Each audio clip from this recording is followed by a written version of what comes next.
Hey, what's up, all you art geeks out there? Today, we're going to talk about what is better, abstract art or representational artwork. I'm sure you all have your own opinions on what is better.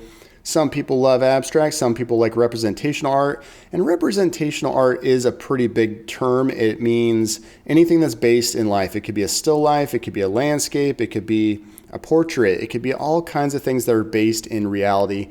And then there's abstract art, which is a very open world, could be really anything as long as you're not really portraying anything in life.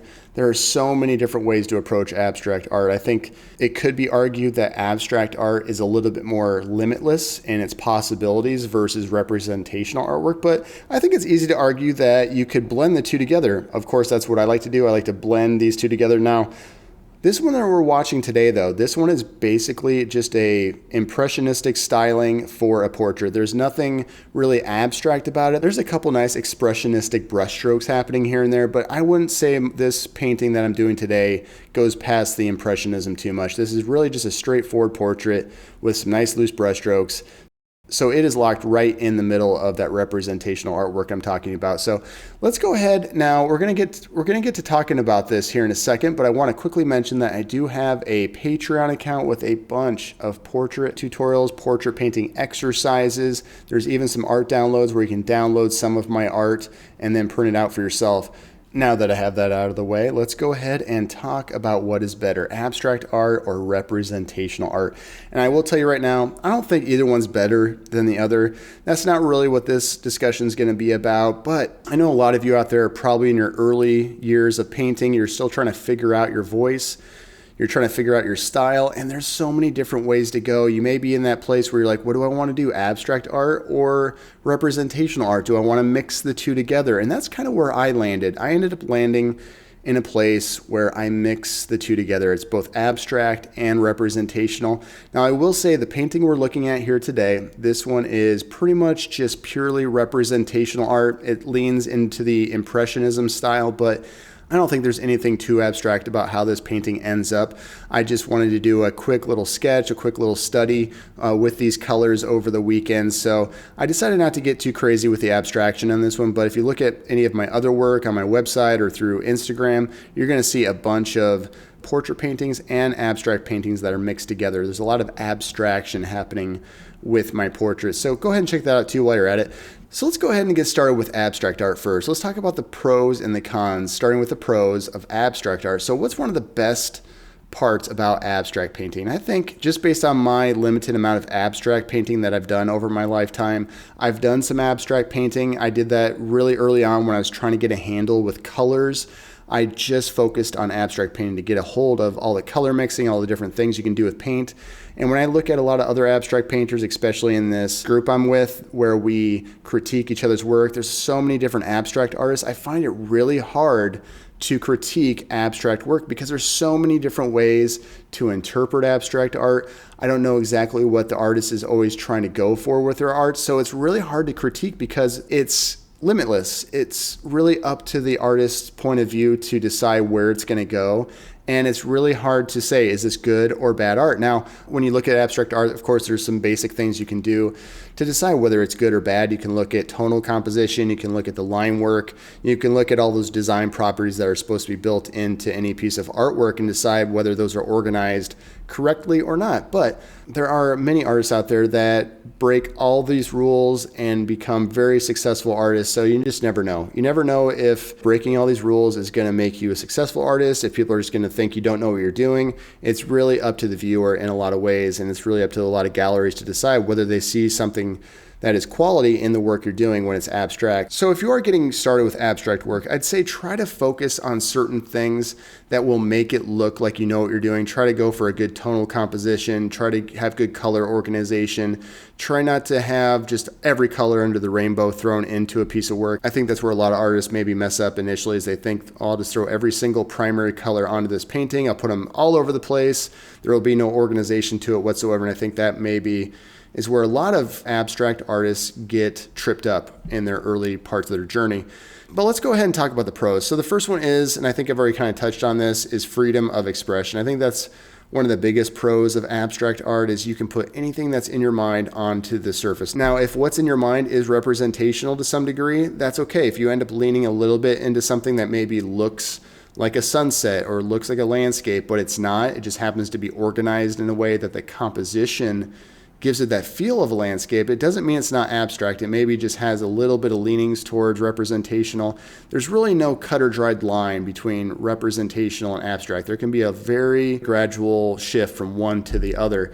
But the biggest thing about being abstract is you can really let go. You can really have a lot of fun. You can throw all kinds of emotions and thoughts and ideas into it without any of the constraints of having to represent real world objects. And that's one of the best parts about being abstract. That's one of the definite pros of being abstract, is that highly personal and highly unique work that you can create when you're abstract. I think one of the next things that I think is really cool about abstract art that would be considered a positive is how easy it is to interpret it in many different ways.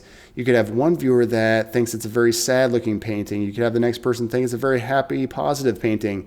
There's so many different intellectual responses that you can have with an abstract painting because it's just open to interpretation. It's just like looking at a cloud in the sky. Some people might see something representational in a cloud. You know, it's just like an abstract painting where people connect their own values, their own emotions, their own feelings into the painting if it's abstract. Now that can be said for representational artwork as well, but I think abstract painting has that going for it just as much, if not more, than representational art. So I think the next thing that's really cool about abstract work is that you can really innovate new and interesting ways to create your work, whether it's just the tools you're using to apply the work, whether it's the colors, whether it's just the way you approach the locations of color, the brush strokes.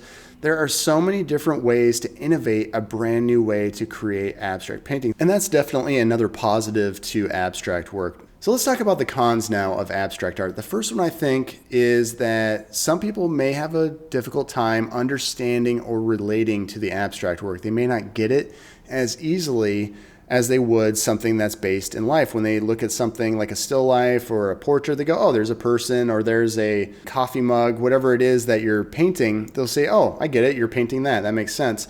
But with abstract art, if you're doing something that's really over the top, maybe it's something brand new nobody's ever seen before, the way you're approaching your abstract work, it may take a while for somebody to understand it. It may take a while for people to get it. But if you plug away, if you keep making that art, if you keep making different variations of that style, it may sink in more. It may make more sense as they see every piece that you put out. But I think that's another thing about art in general is you really have to stick with a series for a while to see if it comes around, to see if it starts to make sense to your viewers. So the next con that I think is one of the more unique aspects to abstract painting is that it's really hard to tell sometimes if what you're looking at is any good or not. I think a lot of people, especially if they're not seasoned collectors of artwork, they may look at an abstract work and not have any clue if it's worth the dollar amount they're trying to sell it for.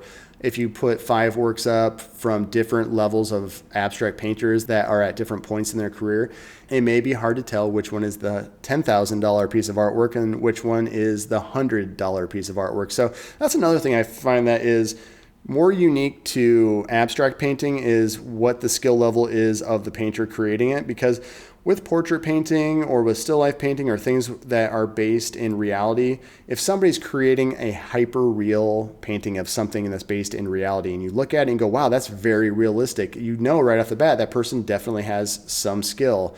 Now, let's go ahead and talk about representational art and the pros and cons of that. So the first thing that comes to mind for me when I think of what is a pro to representational art, what makes it better than abstract, is that it represents things in life. It's so much easier for a viewer to understand right off the bat. They can see that you're painting something from life.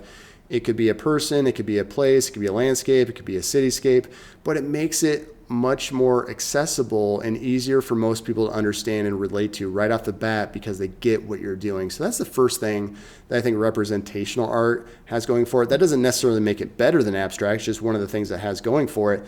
And the second big thing that I think is a real big positive for representational art is it's so much easier to show off your technical skill. If you're a really great portrait painter and you're really good at showing the shadows, the subtle blending of shadows, you're really good at showing the accuracy of the person you're painting, especially if it's freehand, if you're not even tracing or using grids or guides. Showing that technical skill can be appreciated by a viewer much easier than it can be for an abstract painter, because the abstract painter, there's a lot of other ways to show that technical skill with detail and with line quality and with painting quality. But when you see a painting of a portrait or anything based in life and you go, wow, that thing is really realistic, that's an easy way to show off your technical skill. But at the same time, it's good to show a little looseness in your painting. Like for me, I like to show a little bit of impressionism in my painting, some abstraction. So getting a real high level of detail in my work isn't exactly what I'm going for. I'm showing a skill of looseness. I'm showing that you don't have to have every single detail to have a successful painting or a portrait. And that's kind of what I go for, is having a little bit of abstract and a little bit of realism in my work. Now this painting, the one I'm doing today, this one's very loose across the board. So the level of detail isn't there, but it does look like the reference photo to some degree. Even though it was a quick 1 hour painting, there is a level of accuracy. You recognize the person that I'm painting, and that really does show off some technical skill in itself. Another pro that representational art has going for it is the narrative. It's easy to create a narrative when you're painting something based in life, whether it's a cityscape, still life, portrait. You can create a specific message. You can create a story based on real life objects or real life people. And it's easy to communicate that with the viewer, much more so than abstract in a lot of ways. But it's not like abstract doesn't tell stories. It's just that when you have physical elements, you have especially like people or places, it's easy to tell a story with things that are represented in real life. Next, let's get into some cons here. What are some of the cons of representational art?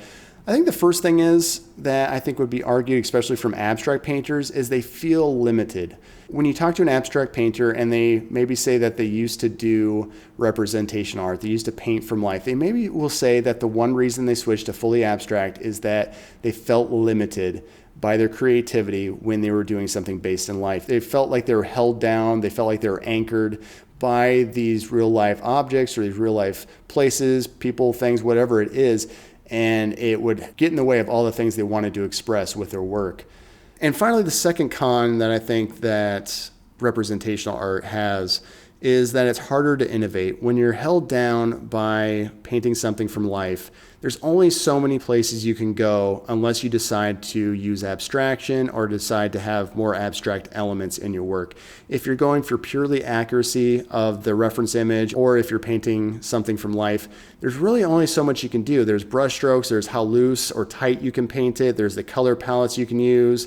But if you're going to innovate, you have to usually go in and abstract something, or you have to do something abstract or expressive to loosen it up even further. So that's really where the innovation comes in, is by going more towards abstract. Of course, there's plenty of ways to balance the two together. I love finding different ways to balance representational and abstract in my work. That's probably my favorite part about my work, is finding a way to balance the two together. So if you're getting started with your artwork, there's a lot of things to consider. If you like abstract painting, try it out for a while. Representational art isn't for everybody, but if you feel like you're really good at painting from life or painting from a reference image, you feel like there is something there, try that out for a while. You may find that it's restrictive. You may decide to venture off and do some abstract work, but there's no reason you can't do both. So try a series of either one, but make sure that you give it a fair shake. Make sure that you paint a good 10 things in both areas, both in abstract and representational art. And there's so many places in between to try out too. So give that all a try. There's no right or wrong way to do it. You just really have to listen to yourself. You have to listen to what works for you. Sometimes people just aren't as good at drawing people, or they're just not as good at drawing things from life, so they naturally gravitate towards abstract, which is totally fine. You got to go where you feel your skill set leads you, but you also have to go where your gut tells you to go, where your heart tells you to go, all that stuff. It all plays into it. Just that overall feeling of where you should go with your artwork is all at play when it comes to your art. So give it all a try. I can guarantee, though, it's not going to happen on the first painting. You're going to have to paint 10, 20 things in a certain style to see if that's right for you. And then you can just switch gears. You can make little shifts. You can make bigger shifts into other work. Try abstract, try portraits, try still lifes, try it all and see which one you like the most. That's usually a good sign of what works for you. Now, I would love to know where you're all at with your artist journey. Let me know in the comments if you prefer abstract or if you prefer representational art, if you've tried both and which one you thought was better, which one you thought was more visually appealing. Again, I do have a Patreon account with a bunch of painting tutorials. If you want to check that out, there's art downloads as well. Please like, subscribe, all that good stuff. Thank you so much, all you art geeks. I will talk to you again very soon. Bye.